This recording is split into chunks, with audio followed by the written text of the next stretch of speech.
cachorros latindo ao fundo e sem o menor planejamento, como sempre, decidi fazer um vlog assistindo Rainha Charlotte. Vou dar o play agora no primeiro episódio e vou voltando aqui a cada episódio para dizer o que estou achando, tal qual fiz na primeira temporada de Bridgerton. Bora lá? Para aí, Gente, para. Cris, eu não acredito que você está chorando com tanta coisa bonita com esse motivo. Calma. Tem 28 minutos de episódio, eu tô com medo de esquecer, porque ainda tem mais meia hora e tá acontecendo um monte de coisa ao mesmo tempo. Isso. Eu amei Charlotte, óbvio, maravilhosa, empoderada, língua solta, que nem a Charlotte que a gente conhece de Bridgerton. E a atual Lady Danbury. Isso. Gente, chorei agora com a nomeação de Lady Lord Danbury como lords, como membros da alta sociedade. Chorei.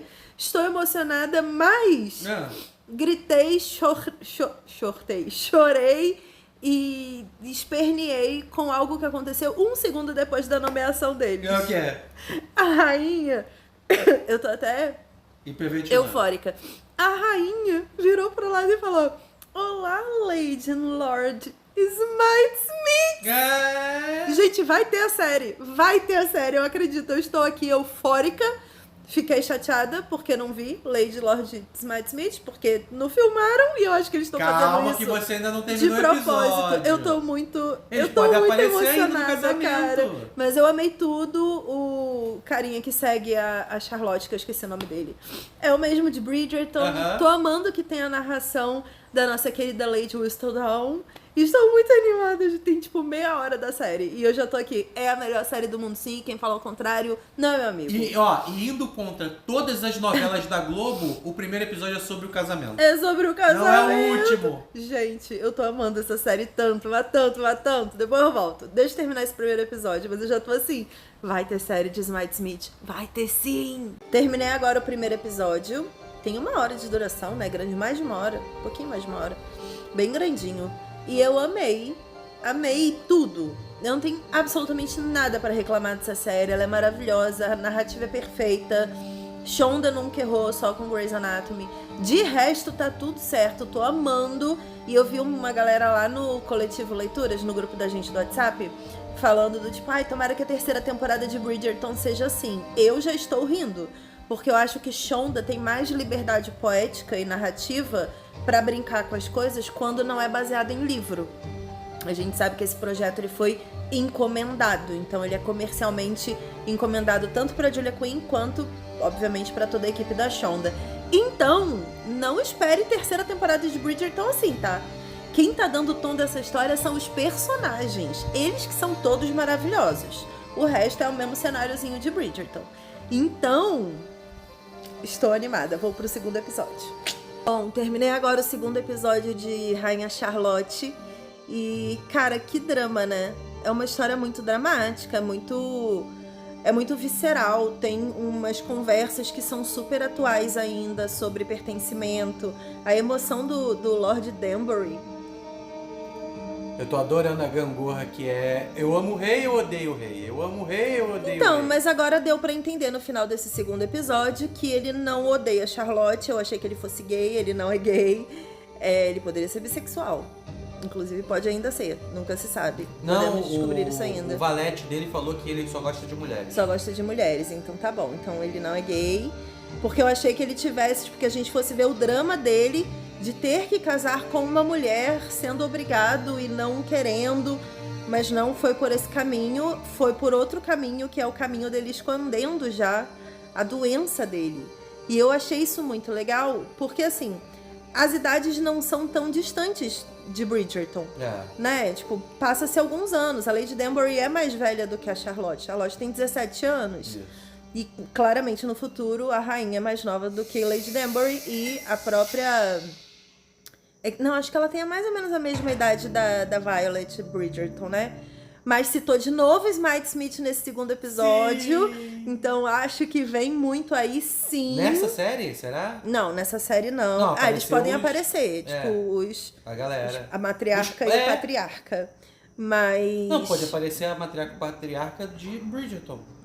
Do Smite-Smith mesmo. Sim, então, mas não são os filhos que estão casando na época de Bridgerton, entendeu? Eu só sei que eu tô amando, tô completamente apaixonada e vou dar play no terceiro episódio porque é muito bom.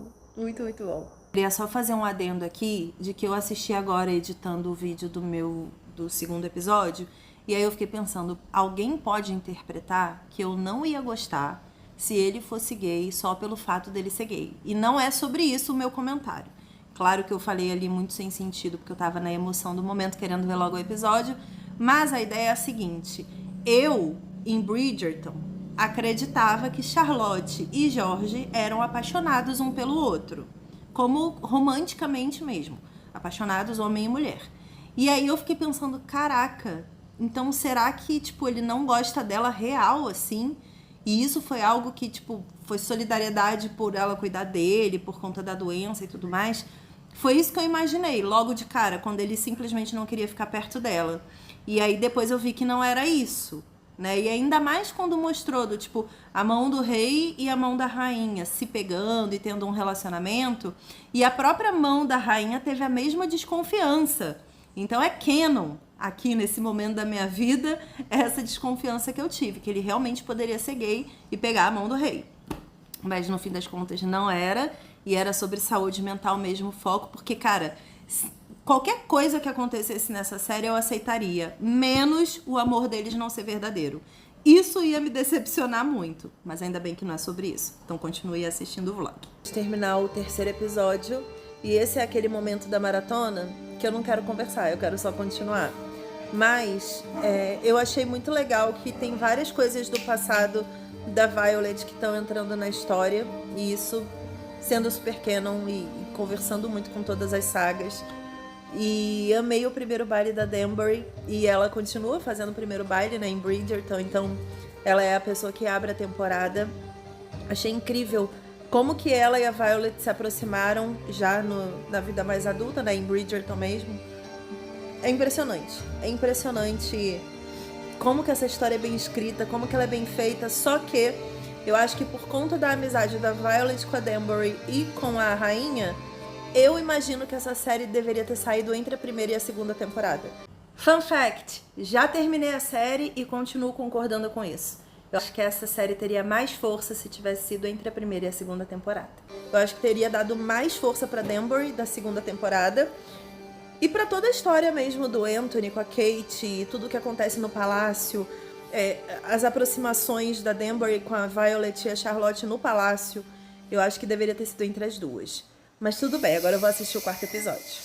Terminei agora o quarto episódio e eu tava até contando pro Panda que o marido da Julia Quinn, ele é médico, né? Então em todas as histórias de Bridgerton tem sempre algum caso médico, alguma coisa que a gente entende um pouco mais como era a medicina nessa época e depois como ela se desenvolveu e chegou ao que a gente conhece hoje.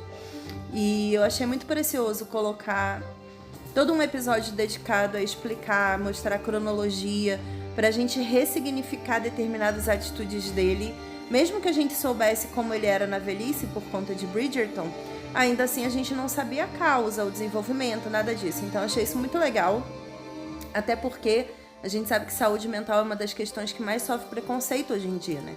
As pessoas que têm questões sobre saúde mental sofrem muito preconceito.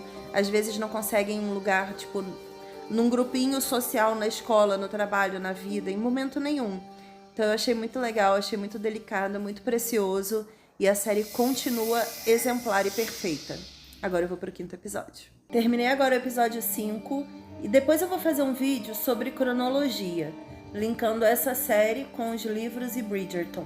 Porque no início eu achei que tivesse num determinado período e agora como ficou datado com o negócio do... O que datou? Com Anthony em lua de mel, que a Violet falou, Anthony está em lua de mel, Eloise brigou com Penélope. Então a gente sabe que é depois da segunda temporada. Isso aqui, esse período, né, delas mais velhas. Então, eu quero fazer um vídeo de cronologia, porque ficou um pouco confuso na minha cabeça do início até o final. Por mais que eu imagine que vá caminhando, né? Acho que caminha junto com a série, tipo, terminou, eu também acho, terminou a série e começou assim. Enfim, vou pro sexto episódio, mas quero dizer que pai de Violet com Lady Danbury. Que babado. Que fofoca, hein? Se Lady Whistledown ficar sabendo... Essa nem ela sabe. Que fofoca. Esse é meu estado. Eu estou completamente devastada. Chorando, mais que tudo, minha vida. Eu acho que eu não quero comentar agora. Eu tô toda entupida, eu chorei muito agora mesmo no último episódio. E eu acho que eu vou terminar esse videozinho amanhã de manhã, só gravando o que eu achei e tudo mais, porque... Nossa, gente, eu não quero nem falar pra guardar esse quentinho aqui no meu coração. Próxima temporada de Bridgerton. Se esse rei morrer... Porque se ele morresse na segunda temporada, eu ia estar... Ah, morreu ele, tadinho, né? Tinha um negocinho ele. Agora... Se esse velho morre na próxima temporada, vai ser assim... O fim da minha existência. Eu vou ficar tipo, porque ele era incrível. Agricultor Jorge, não se vá. Juro. Ai, gente, por quê? Por que, Shonda? Por quê? Por que fazer isso com as pessoas? Enfim. Vou continuar aí, provavelmente, amanhã de manhã, falando coisas mais consistentes e relevantes pra vocês. Porque nesse momento, eu só quero chorar. Junto com a música. Fala, meu povo. Do nada, né? São 3 da tarde. Eu esqueci de gravar o vídeo pra vocês falando de Rainha Charlotte, mas que eu nem arrumei. Queria comentar algumas coisinhas, inclusive coisas que eu tenho visto. Eu vou gravar um Reels agora lá pro Instagram. Então, terminando esse vídeo, se quiser ir lá no Instagram ver, provavelmente já vai estar no ar. Eu achei Rainha Charlotte uma minissérie muito boa, muito bem elaborada. Surgiu uma dúvida no coletivo de leituras que eu já queria esclarecer. Essa série foi uma ideia de Shondaland, óbvio, que eu acho que desde que eles assumiram a produção de Bridgerton, desde o início, assim, eles começaram a pensar desde sempre no ecossistema de Bridgerton. Como a gente sabe que todas as obras da Julia Quinn pertencem mais ou menos ali ao mesmo universo, quer dizer, não todas, mas a maioria delas serve ali dentro do mesmo universo e gira em torno do mundo de Bridgerton. Por mais que Bridgerton seja a maior saga, a gente tem outras sagas também super bem elaboradas de outros personagens e outras famílias. Então eu acho que desde o início a Shonda tinha meio que já um plano de fazer uma marvelização, se pode falar assim, tipo uma parada meio universo Marvel da Julia Quinn. E eu acho que faz muito sentido, tá? Porque a Julia Quinn realmente desenvolve muito bem todos os contos e todas as histórias de todos os personagens. E aí vem a grande questão, né? Como que ela vai trabalhar determinadas coisas que não são canon nas obras originais e que eles estão criando canon na série? Eu acho que esse é o maior ponto. E Rainha Charlotte foi meio que o primeiro teste. Primeiro que eles ampliam aquela discussão de terem personagens de várias etnias dentro da história de Bridgerton. Isso foi uma crítica que muita gente fez no início, porque obviamente as pessoas são preconceituosas. E com Rainha Charlotte a gente entende determinadas decisões políticas e sociais e como elas funcionam. Nesse caso de Rainha Charlotte, na parte da militância mesmo ativa da história, eu achei fenomenal eles inserirem o conceito do experimento, de ser um casamento interracial por conta de um experimento que visava até enriquecer a população, já que você tinha ali países vizinhos da Inglaterra que a população não era majoritariamente branca, não era majoritariamente de etnia europeia, assim, como é que fala? Ai, gente, como é que fala quando a pessoa é branca? Ariana, né? Essa raça ariana que todo mundo sempre fala muito da etnia e da riqueza e de onde está concentrada a riqueza. Não, existem muitos países que a etnia não é a etnia da Europa e que ainda assim são países super desenvolvidos em termos de guerra.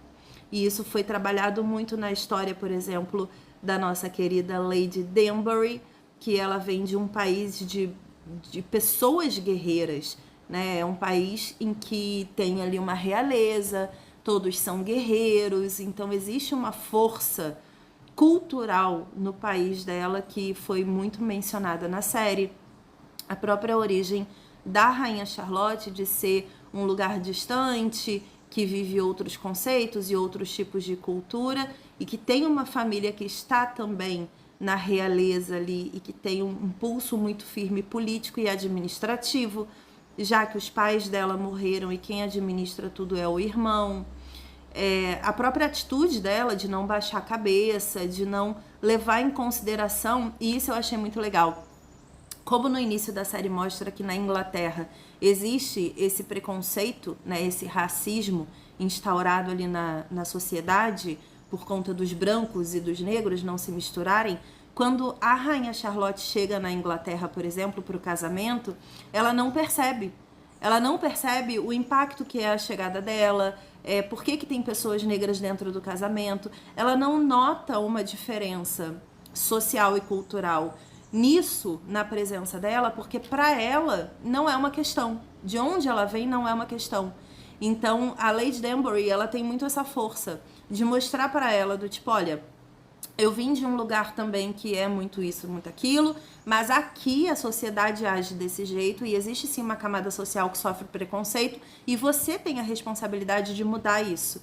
E aí ela leva pro Rei Jorge e o Rei Jorge fala, cara, sim, podemos fazer algo incrível juntos aqui.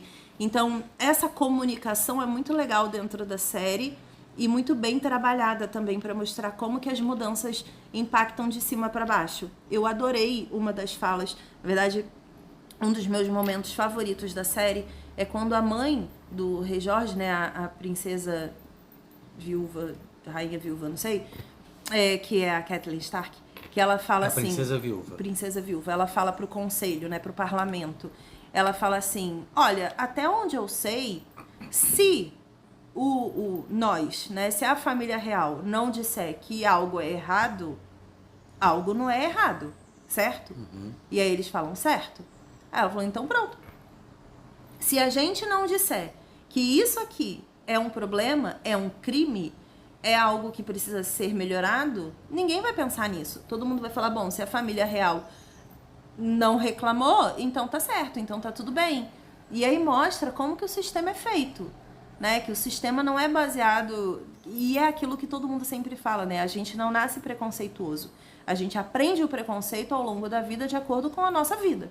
Os hábitos e os costumes vão fazendo a gente se tornar preconceituoso, exclusivista, elitista, egoísta. Tudo isso vem de fora. Não é uma parada que nasce com a gente. Crianças não são naturalmente preconceituosas, nem nada disso. Então a série trabalhou muito... Nossa, tremi tudo aqui agora. Tô segurando na mão. A série trabalhou muito esse conceito e eu achei muito bonito.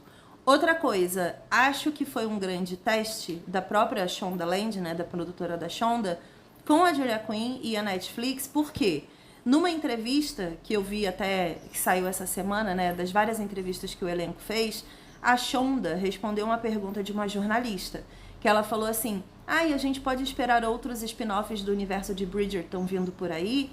E ela respondeu, eu acho que a Violet e o Edmund têm uma história de amor muito curiosa, interessante e agitada para ser mostrada.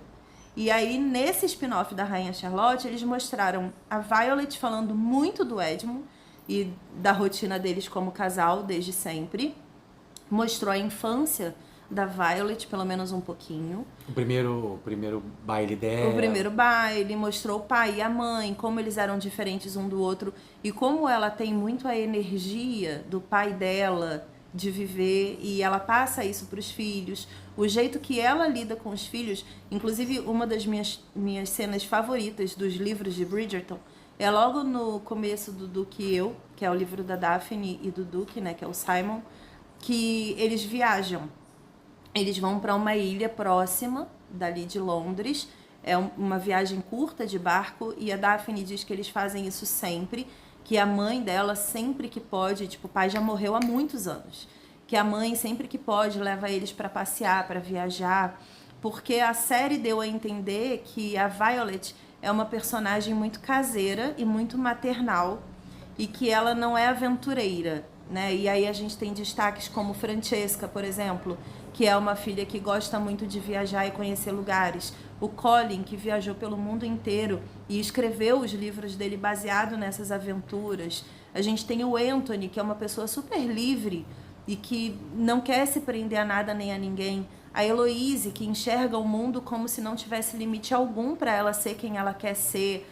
Então eu acho que alguns conceitos dos próprios filhos Bridgerton vêm muito da Violet e vem muito do Edmund também. Para quem não conhece, o Edmund vai poder conhecer com certeza nesse spin-off. Mas o Edmund, ele era muito positivista, ele era muito aventureiro, ele criava os filhos de uma forma muito lúdica, e a Violet foi criada pelo pai de uma forma muito lúdica também. Ela deixou bem claro isso, né? De que ela atribuiu muito do que elogiavam dele sobre o prisma dela do que era viver a vida. Sim, sim. Então é uma família muito feliz, de verdade, os Bridgerton. E isso vem da Violet e do Edmund. Então ver isso numa série específica sobre eles vai ser muito legal. Ver as dificuldades. Não é fácil você ter tantos filhos assim em sequência. Violet tem algumas histórias sobre isso para contar, inclusive sobre o quanto que tinha vezes que ela só queria viver 1 ano em paz e de repente ela estava grávida de novo. Então tem muita coisa para ver sobre eles, sim, mas eu acho que além dessa série da Violet e do Edmund, com certeza eles entregaram ali uma grande oportunidade de entregar a história dos Smiths. Estou aqui ansiosa para isso. Eu acho que é uma das sagas mais divertidas da Julia Quinn. A família Smith é completamente zoada da cabeça. Eles são completamente loucos. Para quem não lembra, em Bridgerton, é porque na série eu acho que não cita muito. Não. Mas nos livros de Bridgerton, pelo que deu pra ver, já tem os bailes da temporada, né? Quando começa a temporada de casamentos e tudo mais, começam os bailes. A Lady Danbury, como ficou muito bem explicado nessa série, é a responsável pelo primeiro baile da temporada. E isso continua até Bridgerton, né? Enquanto Lady Danbury está viva, isso acontece. E tem outros bailes na temporada, e os Smith, se eu não me engano, eles fazem um sarau. Se eu não me engano, é o 4º ou 5º sarau que tem na casa deles, em que os filhos e as filhas, na verdade, né, dos Smiths, de toda essa parte da família Smith, elas tocam instrumentos. É meio que tradição eles fazerem esse sarau musical, e é sensacional você ver que, tipo, quando você lê Bridgertons, eles dizem que as meninas Smith não tocam instrumentos bem e que elas parecem que estão morrendo no palco quando estão tocando alguma coisa. Então, nas histórias dos Smiths, a gente acaba vendo por que elas não gostam, o que acontece para elas tocarem algum instrumento e fazerem parte desse grande sarau, que é da família Smith, e o que passa pela cabeça delas, essa tradição musical da família que veio da onde e tá indo para onde também. Então é muito legal, e tem toda essa questão social. Eu achei curioso que na primeira cena que menciona os Smith, que é no casamento, logo no começo da temporada, eles não mostram, né? Só mostra a princesa viúva falando, Lord e Lady Smith, e vai falar com eles e a gente não vê. Quando os Smith visitam a Lady Danbury na casa dela, logo depois da morte do marido, que é para falar sobre a questão social e como vão ficar os títulos, se eles vão durar só uma geração e tudo mais, na frente dela tem 2 casais posicionados, um casal asiático e um casal negro. E a gente não sabe quem são os Smiths. Ela não se direciona a ninguém. Então eu acho que talvez ali a Shonda também estivesse testando etnias diferentes, para poder talvez trazer aí um outro tipo de narrativa que não seja limitado ao que Bridgerton já nos ofereceu. Eu tenho um desejo muito grande de que tenha algum personagem latino também, que a gente sabe que tinham colônias ali da Inglaterra aqui na América do Sul, então a gente sabe que pode ter algum latino que esteja ali de alguma forma infiltrado também como um dos parceiros ou parceiras dos filhos Bridgerton, na série principal que eu espero. E eu acho que essa série trouxe o gás necessário que Bridgerton precisava para continuar sendo um sucesso, ou pelo menos um ponto de interesse para as pessoas que leram os livros e não ficaram tão felizes assim com a temporada de Kate Anthony, que foi a 2ª temporada da série. Eu amei demais, estou completamente apaixonada pela Rainha Charlotte, pelo Rei Jorge. Tem muita gente hoje publicando sobre qual é a doença do Rei Jorge, inclusive a Ju fez um post sobre isso lá no Instagram dela. Muita gente falando sobre a relação dos dois, sobre como é bonito o amor que eles têm e como trouxe um peso maior realmente para a presença da Rainha Charlotte na série. e com certeza trouxe. Eu acho que muito do que aconteceu nesse spin-off vai impactar diretamente na terceira temporada. Portanto, estou mais curiosa ainda para saber como vai ser. E é isso. Fiquei apaixonada pela série. Comenta aqui o que vocês acharam também, que eu quero saber a opinião de vocês. Beleza? Beijo. Espero que vocês tenham gostado desse conteúdo diferentão. Até a próxima. Tchau.